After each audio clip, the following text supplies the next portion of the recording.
했어요. 교회 행정과 모든 일들을 치리했어요. 사물을 처리했어요. 그들이 그렇게 교회 임원들로서 충직하게 일을 감당했어요. 그래서 사도들은 그들의 도움을 받아 오로지 말씀과 기도 사역에 전무할 수 있었다는 거예요. 그런데 스데반 집사는 하나님의 말씀에 순종하여 그렇게 사역을 하던 중에 어려움을 당하게 되었어요. 스데반 집사가 회당에서 성경에서 말하는 그 복음을 유대인들에게 증언하고 있었어요. 구약 성경에 모세가 준 율법에 이러한 내용들은 바로 이 예수님에 대하여 이야기하고 있는 것이다 라고 그 예수 그리스도를 유대인들에게 복음을 증거하고 있었다는 거예요.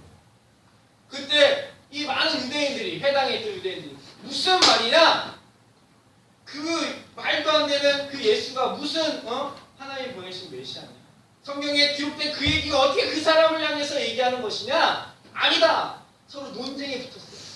막 말이 오가고 막 서로 논쟁이 붙은 거예요. 그런 해석은 잘못됐다고 서로 막 논쟁을 벌이고 있었던 거예요.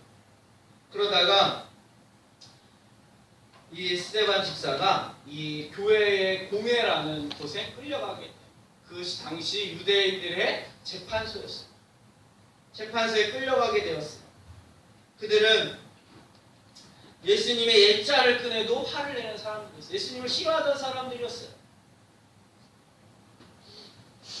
그러한 사람들에게 성경에 말하는 모든 부분은 예수님에 대해 증언하고 있다고 얘기하니까 화가 날만하죠. 그렇게 홍해에 끌려간 스데반 집사가 이제 그들의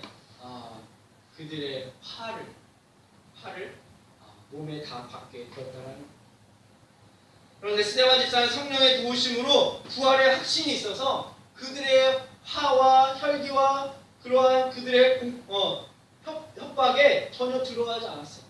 내가 설령 예수님을 담대히 증거하다 죽을지라도, 예수님처럼 죽는다 할지라도 나는 내가 전해야 할, 내가 믿고 알고 있는 것을 나는 담대히 전하겠다. 그런 마음을 갖고 있었어요. 결국 스데반 집사가 전한 복음을 들은 유대인들은 자신들이 죽인 분이 하나님이시며 구세주라는 스데반 설교를 듣고 양심이 찔렸다고. 양심이 찔렸을 때의 그들의 한 행동은 회개하고 눈물로 고백한 것이 아니라 오히려 이를 갈고 스데반을 향해 돌을 들어 쳐 죽였다는, 기회가 주어졌음에도 그 값진 복음을 들었음에도 전혀 다른 반응을 보였다는, 오히려 스데반 집사의 그 복음의 설교를 들은 그들은 이를 갈고 돌을 쳐 그를 향해 던졌어. 결국 스데반 집사는 그렇게 순교하였습니다. 교회는 순교자 피 위에 세워진다라는 말이 있습니다. 유명한 터들리안이라는 그런 교부가 말한 말이에요. 교회는 순교자 피 위에 세워진다. 제가 들어보니까 30여 년 전에 이 교회가 세워질 때쯤 누군가의 또 희생이 있었다고 해요. 교회는 그냥 세워지는 것이 아니에요. 누군가의 희생과 눈물 어린 땀과 기도가 있어서 세워지는 거예요.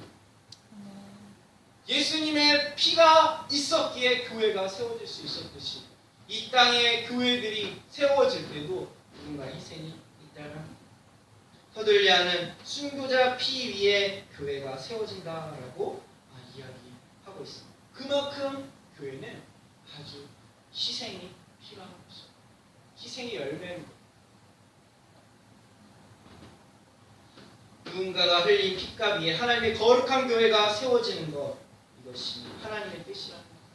오늘날 지금 이 순간에도 세계 곳곳에서 예수 그리스도가 유일한 구세주이고 하나님이심을 고백하는 그 믿음을 지키다가 순교하는 사람들이 있다라는 거예요. 지난주에도 제 문자로 누군가가 기도 요청을 해왔어요. 지금 수단에 아는 목사님들이 감옥에 갇혔다. 그들을 어떻게 해야 될지 모르겠다. 기도해서. 북한에도 오늘날 믿음을 지키기 위해서 많은 사람들이 지하에 숨어 기도하고 예배하고 있어요. 그들이 잡히고 발각되면 목숨을 잃기 때문입니다. 지금 세계 곳곳에도 누군가는 순교를 각오하고 믿음을 지키며 살아가고 있다는 거예요. 그들의 순교의 피가 복음을 만방에 전하게 하고 그들의 순교의 피가 그 누군가로 복음을 듣게 한다는 거예요. 오늘날 순교자의 후손들이 대대로 놀라운 축복 속에 사는 것을 보면 이 순교자의 피가 얼마나 하나님께 값진 것인지 알 수가 있다는 거예요. 순교자의 가정들, 그 후손들은 놀랍게도 하나님의 보호하심과 인도하심으로 놀라운 축복을 받으며 살아가는 것을 볼 수가 있어요. 물질로서 그러한 것을 떠나서 그들은 정말 이 땅에서 하나님께 놀라운 축복을 받으며 살아가는 것이 눈으로 볼 수가 있다는 거예요. 우리나라도 지금 이렇게 부강한 나라가 되고 경제가 어려우니 모르는 얘기를 해도 사실 이렇게 60년대에 비하여 너무 잘 살고 있잖아요. 그렇죠? 잘 살고 있는 이 놀라운 기적은 100여 년 전에 이 한국 땅에 복음을 전하다가 순교한 선교사들의 피가 있기 때문에 가능하다. 대동강에서 성경을 전해주려고 뛰어들어서 그 무태 나왔다가 건씨 포졸의 칼에 목을 베이면서 그 성경을 읽어달라고 전해줬던 그 한 권의 성경이 그 토마스 선교사의 그 피가 오늘날 우리나라에 이렇게 놀랍게도 하나님의 교회가 세워질 수 있도록 씨앗이 되었다는 것입니다. 또한 우리의 감리교회에서도 최초의 선교사이며 순교자인 우리 선교사님이 계시는데 바로 아펜젤로 선교사님 목포에 성경 번역을 하러 가시다가 배가 침몰할 때 자기의 동료를 구하러 배 밑창에 내려가서 같이 배가 침몰하여 순교하신 선교사님, 우리 감리교회 아펜젤로 선교사님 계시고 그분들의 피가 있었기 때문에 오늘날 우리가 이렇게 하나님을 믿는 복을 받게 된 줄 믿습니다. 복음은 누구에게나 동일한 믿음을 요구합니다. 순교자에게만 그러한 믿음을 요구하는 것이 아니라 예수를 나의 구주로 믿는 모든 사람들에게는 동일한 믿음을 요구한다는 스데반과 같은 순교자들이 받은 복음이 따로 있는 것이 아니고 평신도들이 듣는 복음이 따로 있는 것이 아니라 모두 한 가지 예수 그리스도가 우리의 모든 죄를 지시고 죽으시고 부활하셨다라는 이 복음은 저와 여러분들 순교자들 많은 동일한 믿음의 사람들에게 동일한 믿음을 요구한다는 거예요. 집이 아니냐? 집이 왔어? 네, 전화 빨리 받으시고. 왔다고? 네. 예배드리고 간다고 하세요. 전해라. 어디 가는 네. 애들 막 끝나면 갈게. 네, 감사합니다. 급하면 받으셔야 됩니다. 동일한 믿음을 요구해야 됩니다. 동일한. 목사가 받은 복음은 다른 게 아니라 목사용 복음이 따로 있는 게 아니라 평신도용 복음이 따로 있는 게 아니라 동일한 복음을 받고 동일한 믿음으로 살기를 하나님은 원하십니다. 부활의 소망을 가진 우리가 이 세상을 두려워하거나 죽음이 무서워서 믿음을 저버리는 일이 없어야 한다는 것이에요. 세상이 요구하는 기준에 따라서 세상이 야, 너 이 정도는 해야 되는 거 아니야? 이런 건 해야 되는 거 아니야? 이렇게 우리에게 요구할 때 하나님의 기준에 하나님의 말씀에 이것은 아니라고 할 때 담대하게 그것을 거절할 수 있는 믿음이 필요하다. 이것이 부활의 소망을 가진 우리에게 주신 믿음, 복음이다. 각각 맡겨주신 사명에 따라 각자 처한 상황에서 동일한 믿음으로 살아가는 것이 복음을 주신 하나님의 뜻이라는 것입니다. 스데반 집사가 전한 복음은 다른 것이 아니에요. 죽음을 잘 준비할 수 있도록 죽음 이후의 삶을 잘 알아서 그 이후의 죽음 이후의 영원한 삶, 이 잠깐 100년의 삶에서 잘 사는 것보다 여러분 영원한 삶을 더 잘 살기를 주님으로 축복합니다. 아멘. 그 영원한 삶을 더 잘 살기 위해서는 지금 잠깐 손해본다고 해도 여러분 어디에 우리가 집중하고 투자를 해야 해요? 여러분 지금 당장 여러분 가까운 동네에 땅을 사야 되는데 그게 당장 지금 사면 손해인데 몇십 년 후에는 엄청나게 그게 나에게 큰 이익을 준다고 하면 잠깐 그 손해를 감수하고 그거를 사야 돼요? 말아야 돼요? 사야 되겠죠. 아유 똑똑하시네. 잠깐 사는 이 세상에서 내가 누리고 즐기는 거 잠깐 손해본다고 할지라도 이 이후에 영원한 삶이 보장되어 있는 그 축복을 바라본다면 우리는 그 영원한 삶에 투자를 해야 됩니다. 그게 똑똑한 사람, 그게 지혜로운 사람이에요. 스데반 집사가 그걸 알려주려고 죽음을 무릅쓰고 그 복음을 전하고 있다라는 거예요. 성경에는 두 번째 죽음에 대해 말씀하고 있습니다. 히브리서 9장 27절 한 번 죽는 것은 사람에게 정하신 거예요. 그 후에는 심판이 있으리니. 따라해 봅시다. 그 후에는 심판이 있으리니. 예, 한 번 죽는 건 사람에게 정하신 것이래요. 예, 첫 번째 죽음은 우리 하나뿐인 목숨인 죽음인 거예요. 죽음이 두 번 있대요. 한 번 죽는 것. 첫 번째 죽음은 우리의 목숨. 그러니까 심장이 멈추는 것, 이거의 죽음이 첫 번째 죽음이에요. 에덴 동산에서 하나님이 먹지 말라고 하신 그 선악을 알게 하는 나무를 먹은 그 불순종을 인해서 사람은 죽음의 심판을 받게 된 거예요. 이것이 첫 번째 죽음.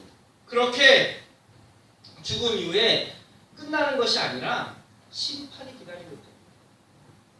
이것이 두 번째 죽음입니다. 계시록 20장 14절에 보니까 사망과 음부도 불못에 던져지리니, 이 불못이 지옥이라는 거예요. 지옥은 누가 간다고요? 하나님이 지옥을 왜 만드셨다고 그랬어요? 타락한 천사, 죄 지은 천사를 완전한 하나님 곁에 둘 수 없어서. 네, 하나님의 에덴 동산을 완전하게 지으셨다고 그랬죠. 하나님이 완전하게 우리를 다 만드셨어요. 이 땅에 불완전한 것은 아무것도 없었어요. 그런데 타락한 천사가 하나님을 대적해서 내가 하나님이 되겠다라고 하나님을 대적해서 그 완전한 그 질서에 있는 에덴 동산에서 하나님이 더 이상 너가 여기 있으면 안 돼. 쫓아내신 곳이 불못, 지옥이라는 것이죠. 근데 그 불못에 누구도 던지신대요? 죽음을 준비하지 못한 사람. 사단에게 게임에 빠져서 그들의 종노릇한 사람들. 거기에 같이 불못의 둘째 사망에 이르게 된다.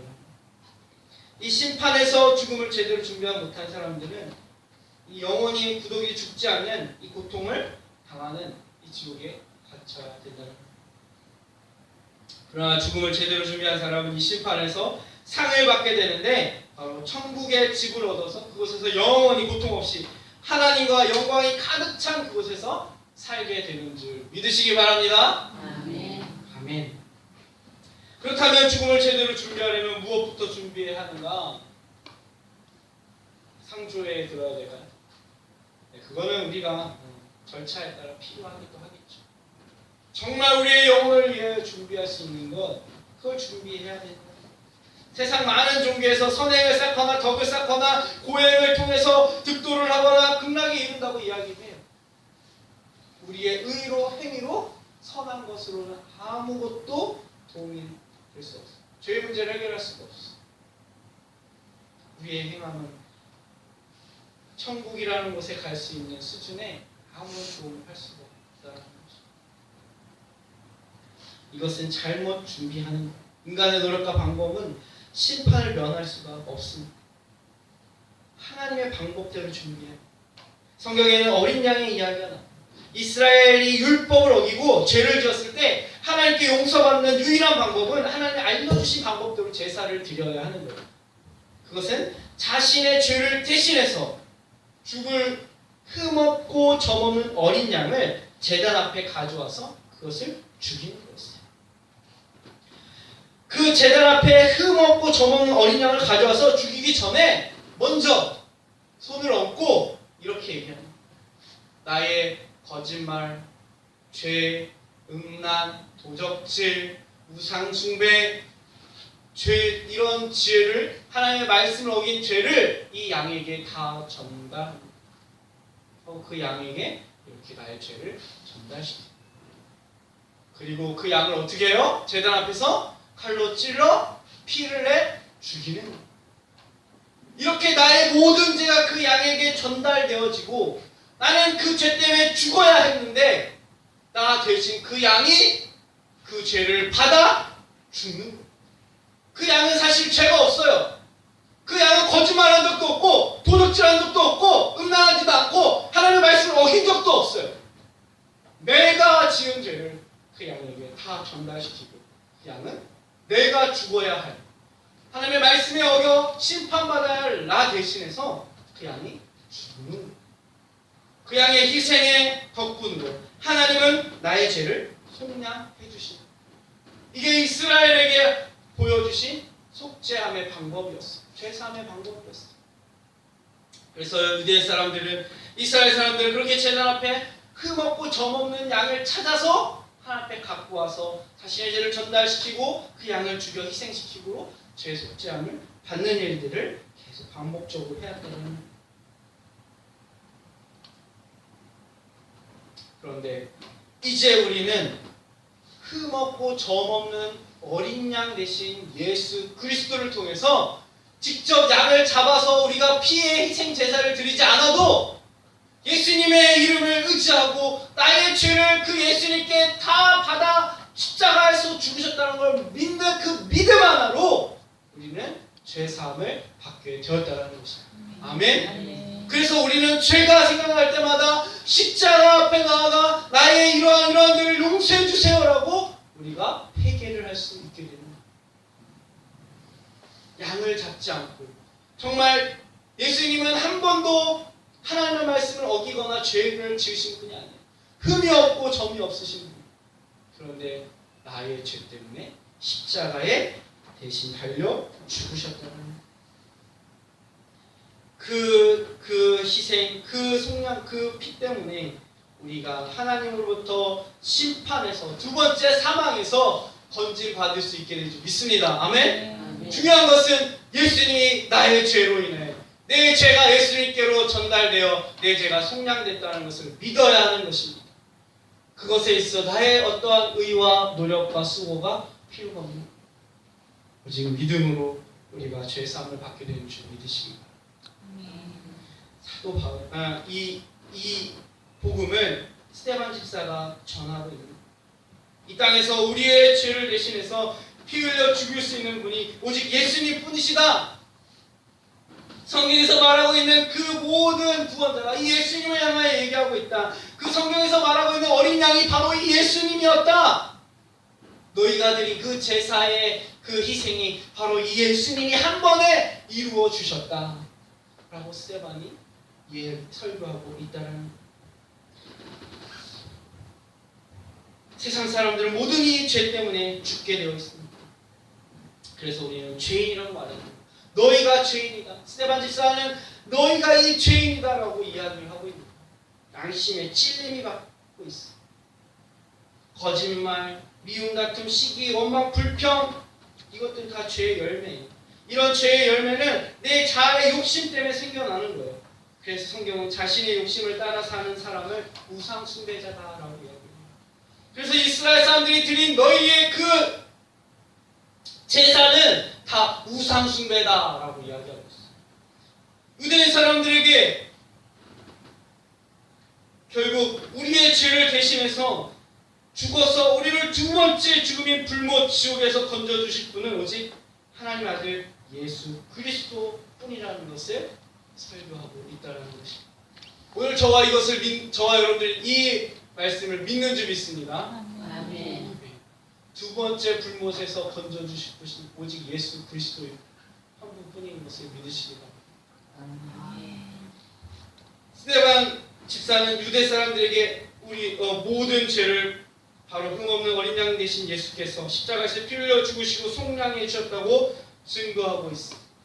그런데 사람들은 스데반의 말을 듣고 회개하기는커녕 자신들은 그동안 우상 숭배가 아니라 깨끗하고 정결하게 예배드리고 하나님 앞에 제사 드렸다라고 생각을 했었어요. 그러니 스데반 집사가 얘기하는 그 이야기를 듣고 이걸 우리를 모독하고 있구나 생각을 합니다. 양심에 찔리면서도 불구하고 그들의 생각은 자신들이 모독받고 있다라고 생각합니다. 여러분, 누군가 여러분들의 부끄러운 모습을 이야기할 때 수치심을 느끼면서 여러분들의 마음에는 분노가 일어나는 거죠. 그래서 그 사람을 미워하게 되고 그 사람과 싸우게 되고, 이것이 죄의 본성인 거예요. 여러분, 이건 죄의 모습인 거예요. 누군가 우리의 수치를 드러나고 우리의 잘못을 지적할 때 우리는 침묵하고 회개해야 될 줄 믿으십니다. 이것이 믿음의 사람의 모습입니다. 그런데 유대인들은 그러지 않았어요. 돌을 들어 스데반을 쳐 죽였어요. 그러나 하나님은 스데반의 죽음을 헛되이 하지 않으셨다는 겁니다. 스데반의 죽음을 통해서 복음이 더 확장되기 시작했습니다. 더 하나님의 교회가 견고하게 쓰기 시작했습니다. 또한 그뿐만 아니라 하나님은 스데반에게 부활의 영광을 허락하셨습니다. 아멘. 하늘을 바라보니 하늘의 보좌에 주님이 보이죠. 그 영광을 하나님이 허락하신 그 모습을 바라보게 됩니다. 저와 여러분들이 이 스데반이 누렸던 이 하늘의 영광을 누리시길 주를 축복합니다. 오늘 이 복음을 듣고 마음이 찔림 있거나 믿기 싫은 사람은 마음이 그러한 믿기 싫은 마음이 들거든 저에게 돌을 던지십니다.